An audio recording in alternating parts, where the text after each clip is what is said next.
মোৰ পিতৃয়ে বনাই থৈ যোৱা অসমখন ভাঙি শেষ কৰিলে বিজেপিয়ে। ঘৰখন বনাই দিয়াৰ পিছতো ঘৰখন মেৰামতি নকৰিলে বিজেপিয়ে। যোৱা প্ৰায় 8 বছৰে হিমন্ত চৰকাৰে একো কৰা নাই। হিমন্ত চৰকাৰ শুই আছিল। ৰাজ্যত চিণ্ডিকেট ৰাজ চলি আছে, ঘৃণাৰ ৰাজনীতি চলি আছে। গোটেই অসমৰ ৰাইজে এতিয়া হিমন্ত চৰকাৰক হাঁহিছে।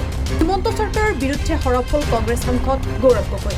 ৰাজ্য পৰিচালনা কৰাৰ ক্ষেত্ৰত হিমন্ত চৰকাৰ চূড়ান্ত পৰ্যায়ত ব্যৰ্থ হোৱাৰ অভিযোগ সাংসদ গৌৰৱ গগৈ।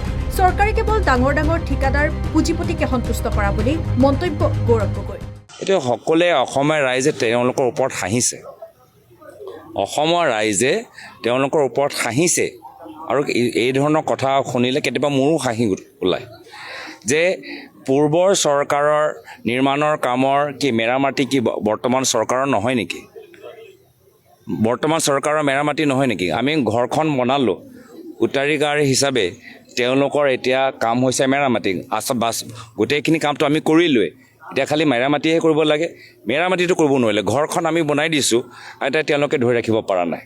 তো সেয়াই হৈছে যেতিয়া ঘৰৰ ভিতৰত যেতিয়া এজন ঘৰৰ পিতৃয়ে যথেষ্ট একদম ভাল এটা সুস্থ এটা পৰিৱেশ থৈ গুচি যায় আৰু পিছত যে ল'ৰা ছোৱালীবোৰ যে একদম ঘৰখনৰ একদম পৰিৱেশটো বেয়া কৰি দিয়ে, তেনেকুৱা এটা অসম আমি দেখিছোঁ। প্ৰায়তঃ তৰুণ গগৈদেৱে আমাক এটা সুস্থ অসম, এটা সবল অসম, এটা শান্তিপ্ৰিয় অসম আমাক দি থৈ গুচি গ'ল আৰু তেওঁলোকৰ উত্তৰাধিকাৰ হিচাপে বিজেপি চৰকাৰ অহাৰ পিছত এতিয়া তেওঁলোকৰ অসমত এতিয়া আইন শৃংখলা আপোনালোকে যিমান আমাৰ কেলেংকাৰী হৈছে, চিণ্ডিকেট, যি ধৰণৰ ঘৃণা, যি ধৰণৰ ডাঙৰ ডাঙৰ ঠিকাদাৰৰ তেওঁলোকৰ লাভ হৈছে, তেনেকুৱা এটা অসম আমি দেখা পাইছোঁ। যাৰ ফলত যোৱা লোকসভা নিৰ্বাচনত যোৰহাট, ধুবুৰী, নগাঁৱত আমি দেখা পাইছোঁ ৰাইজে ইয়াৰ প্ৰতিক্ৰিয়া দিছে আৰু ভৱিষ্যতো বিধানসভাত দিবগৈ। চাওক, আজি সমগ্ৰ ভাৰতবৰ্ষত আপোনালোকে দেখি পাইছে যে বিজেপি চৰকাৰ আজি কনষ্ট্ৰাকশ্যনৰ ক্ষেত্ৰত কিমান গাফিলতি হৈছে। ক'ৰবাত এয়াৰপৰ্টত পানী পৰিছে, বিহাৰৰ তেওঁলোকৰ পুল ভাঙিছে, ইয়াত আমি অসমত দেখিছোঁ গুৱাহাটী আৰু ডিব্ৰুগড়ৰ কি অৱস্থা। তো তেওঁলোকৰ যে নিজৰ যে ইমান গাফিলতি, এইটো সমগ্ৰ ভাৰতবৰ্ষত আমি দেখা পাইছোঁ যে বিজেপিয়ে মাত্ৰ ডাঙৰ ডাঙৰ ঠিকাদাৰৰ কাৰণে তেওঁলোকে কাম কৰে আৰু এই ঠিকাদাৰবোৰ ভালদৰে কাম নকৰে, তেওঁলোকক কমিশ্যন দিবলৈ হয়।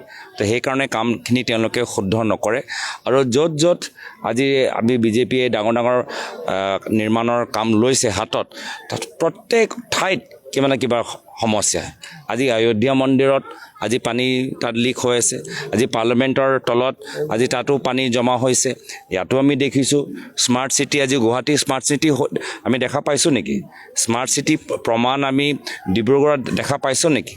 তো এইটোৱে হ'ল বিজেপিৰ আজি তেওঁলোকে আমাৰ ওপৰত টেক্স লগায়, আমাৰ ওপৰত ফাইন লগায়, আমাৰ ওপৰত GST লগায়।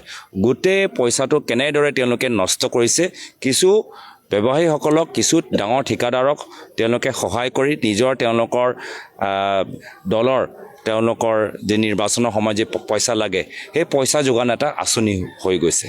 তো প্ৰথমতে এইটো কথা আমি বুজিব লাগিব আৰু বুজাবও লাগিব ৰাইজক যে আমি যে টেক্স দি আছোঁ, আমি GST দি আছোঁ, আমি যে ফাইন দি আছোঁ, এই ফাইনৰ টেক্স দিয়াৰ পিছত না আমি ভাল ৰাস্তা দেখা পাইছোঁ, ন ক'ৰবাত আমি স্মাৰ্ট চিটি দেখা পাইছোঁ, ন ক'ৰবাত আমাৰ মাথাউৰিবোৰ আমাৰ মেৰামতি হোৱা দেখা পাইছোঁ, না ক'ৰবাত আমি এয়াৰপৰ্ট দেখা পাইছোঁ। প্ৰত্যেক ঠাইতে আজি আমাৰ পইচা ব্যৰ্থ হৈ থকাহে দেখা পাইছোঁ আৰু মুখ্যমন্ত্ৰী আৰামত তেওঁলোকে আছে।